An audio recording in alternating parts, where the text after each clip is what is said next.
What if you wanted to open a vineyard? The typical advice is to quit your job, mortgage your house, and go all in. But what if there's a better way? A design thinker wouldn't do that.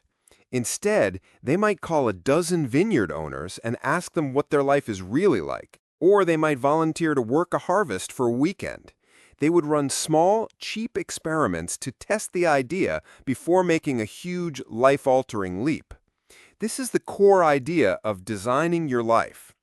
This book, written by two Stanford design professors, Bill Burnett and Dave Evans, shows you how to apply the principles of design thinking, the same process used to create everything from the computer mouse to the iPhone, to build a life that is both meaningful and fulfilling. It's not about finding one single passion or a perfect pre-planned path. It's about being curious, trying things, and building your way forward. The three main takeaways are, first, to identify and reframe the dysfunctional beliefs that are holding you back. Second, to build a personal compass to guide your decisions. And third, to use brainstorming and prototyping to explore your possible futures. Let's start with the first idea, reframing dysfunctional beliefs. Many of us operate on faulty assumptions like, my dream job is out there, I just have to find it, or I should know where I'm going by now. Burnett and Evans call these dysfunctional beliefs. They cause anxiety and keep us stuck. One of the most powerful concepts here is the gravity problem. A gravity problem is a situation you can't change, like your company moving its headquarters, or the fact that professional poets don't make a lot of money. You can't solve gravity. Complaining about it is useless. The designer's approach is to accept it as a reality and work around it.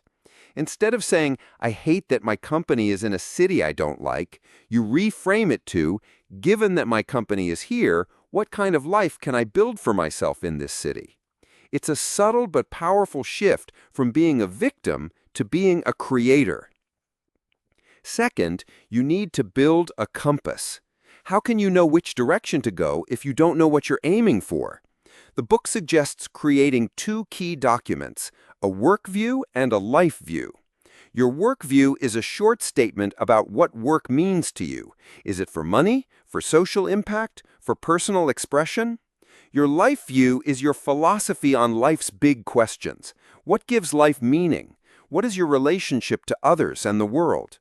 The goal is to find coherence between these two views. When your work and your life are aligned, you have a reliable inner compass that helps you make decisions, whether it's choosing a job offer or deciding how to spend your weekends. And finally, and this is the most active part, you need to ideate and prototype your life. Instead of trying to pick one perfect future, you're encouraged to create what they call Odyssey plans.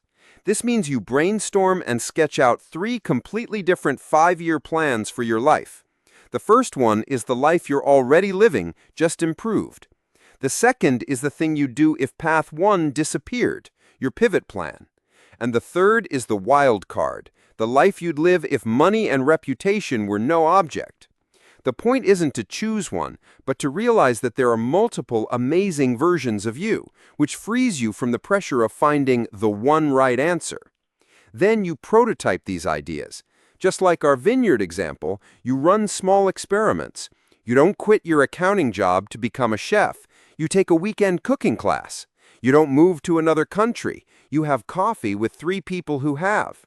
Prototyping is about asking good questions and de-risking your future by gathering real-world data.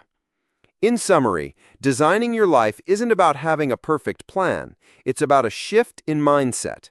You reframe your problems, build a compass based on your own values, and use creative tools to explore the many great lives you could live. As the authors say, designers have a bias to action. So don't just think, start building. For related reading, you might check out The 4-Hour Workweek by Tim Ferriss for more on lifestyle experimentation, or So Good They Can't Ignore You by Cal Newport, which offers another perspective on career capital over passion. Find more great summaries and reading guides at booksplat.com. Level up yourself today, 3 minutes at a time.